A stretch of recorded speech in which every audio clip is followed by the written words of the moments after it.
Bienvenidos y bienvenidas al Podcast Ciudadano. Soy Cristian Pinto y hoy vamos a hablar de algo que afecta a cientos de miles de familias en Chile: el acceso a la vivienda. ¿Cuánto tiempo lleva esperando una familia para recibir su casa? ¿Cuántas personas viven hacinadas en mediaguas o en campamentos porque no hay otra opción? Esas son preguntas que nos van a guiar hoy. La vivienda no es un lujo, es un derecho fundamental reconocido en tratados internacionales firmados por Chile. Pero hoy, ese derecho está lejos de ser una realidad para muchas personas.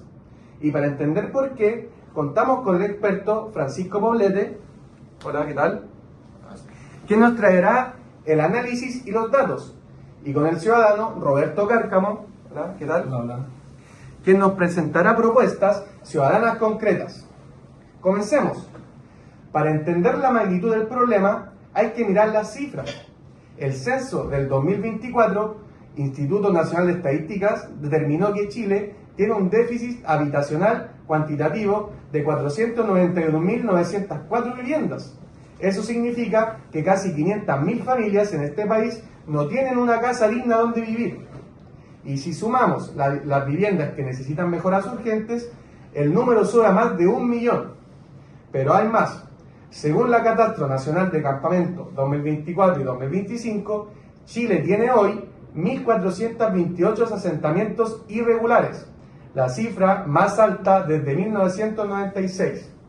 Más de 120.000 familias viven en campamentos, sin servicios básicos, sin seguridad, sin certeza de que mañana serán desalojadas. Y la región metropolitana concentra el 60% de todo el déficit del país. Ante estos números, les pregunto al experto Francisco Poblete, ¿cómo llegamos hasta esta situación? ¿Por qué Chile, con décadas de política habitacional, sigue teniendo 500.000 de familias sin viviendas? Gracias, Cristian. Esa pregunta tiene varias respuestas y todas se entrelazan. Para entenderlo, hay que partir por algo que señala la organización Déficit Cero. El origen de esta crisis no es reciente. Desde 2015, la demanda habitacional creció fuertemente por dos razones: la llegada masiva de migrantes y el crecimiento natural de los hogares chilenos, especialmente hogares unipersonales o monopersonales. Pero la oferta de vivienda no pudo seguir este ritmo. A eso se suman factores estructurales: escasez de suelo urbano, aumento de los costos de la construcción y procesos burocráticos muy lentos para aprobar proyectos habitacionales. Un estudio que realizamos con la Universidad de Chile y Déficit Cero, publicado en 2025, calculó que el déficit actual costaría cerca del 7% del PIB del país. Es un número enorme, que evidencia que esto no se resuelve con un solo gobierno, ni con medidas aisladas. Y la lista de espera es el reflejo más doloroso de esta realidad. Hay familias que llevan 10, 15 o más años en subsidio habitacional. El Estado entrega los subsidios, pero los proyectos tardan años en cumplirse. Mientras tanto, las familias siguen allegadas, hacinadas y o pagando arriendos que se comen la mitad de su sueldo. Para hacer frente a esto, el gobierno del presidente Boric lanzó el plan de emergencia habitacional con una meta de 260.000 viviendas. A octubre de 2025, el Ministerio de Vivienda reportaba 229.000 viviendas terminadas o entregadas, un 88% de avance. Es un esfuerzo significativo, pero hay que ser honesto. Este plan cubre el 40% del déficit, el otro 60% sigue sin solución. Además, el Centro de Estudio de Política Pública, CEP, advierte en enero de 2026 que parte importante del presupuesto futuro del ministro de Vivienda ya está comprometido en préstamos y subsidios anteriores. Eso deja menos margen para responder a nuevas necesidades. El sistema actual de subsidios funciona, pero no es suficiente, rápido ni flexible para una crisis de esta escala. Entonces, el problema es claro. Hay déficit, hay lista de espera, hay un plan, pero el plan no alcanza. La pregunta es, ¿qué puede hacer la ciudadanía para acelerar esto y exigir soluciones más efectivas? Francisco, por entregarnos tanta información de calidad sobre el déficit habitacional en Chile. Ahora, para tener una realidad más cercana a la ciudadanía, tenemos como invitado a Roberto, que es parte de un grupo social de la población San Miguel del Piduco. Roberto, tú has vivido de cerca lo que significa intentar acceder a una vivienda social en Chile. ¿Cómo comenzó ese proceso para ti? Sí, yo empecé a postular hace 10 años porque vivía de allegado en la casa de mis padres y con mi familia. Éramos muchas personas en poco espacio y la situación se hace insostenible. ¿Y cuándo decidiste postular? ¿Y qué fue lo primero que hiciste? Bueno, lo primero que hice fue ir a la oficina del Servio de mi comuna para pedir información.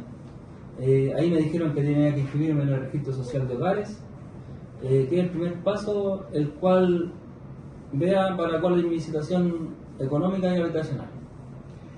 ¿Qué dificultades encontraste en el camino? Porque muchas personas hablan que el proceso es súper largo y confuso. Bueno, el proceso es largo y bastante confuso. Tuve que reunir un montón de documentos, certificados de nacimiento, liquidaciones de sueldo, contratos de arriendo, declaración de allegamiento y una carta de postulación.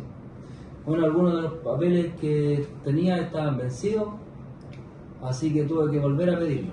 Y eso me retrasó unas semanas. Bueno, y además los horarios de atención del Servio son difíciles si uno trabaja, así que porque siempre atienden en la mañana.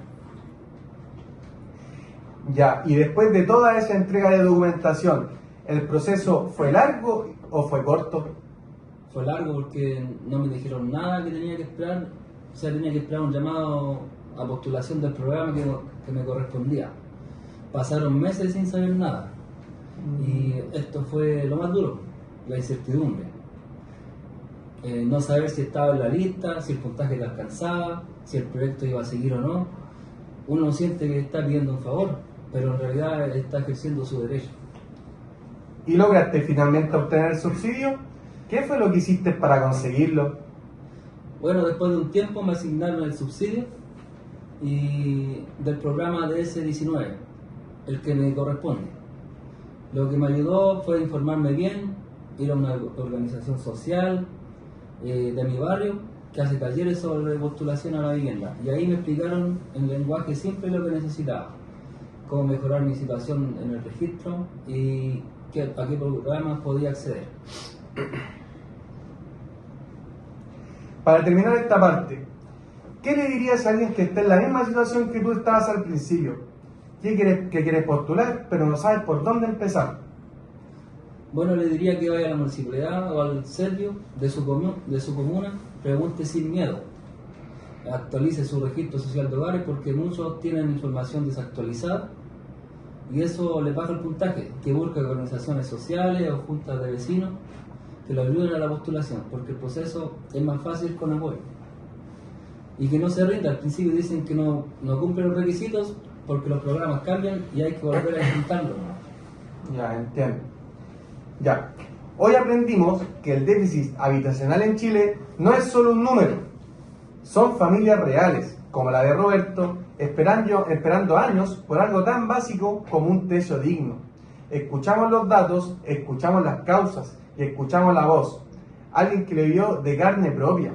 La vivienda es un derecho, no un privilegio. Y mientras eso no sea una realidad para todos, tenemos trabajo pendiente como sociedad. Si estás en esta situación, no te rindas, infórmate, actualiza tu registro social de hogares y busca apoyo en tu comunidad. Los cambios grandes comienzan con personas organizadas que deciden no quedarse calladas. Eso ha sido el podcast Ciudadano. Muchas gracias por escucharnos, muchas gracias experto Francisco Poblete por todos tus conocimientos y muchas gracias Roberto Cárcamo, ya que contigo subimos de carne propia lo que se trataba toda esta problemática. Muchas gracias.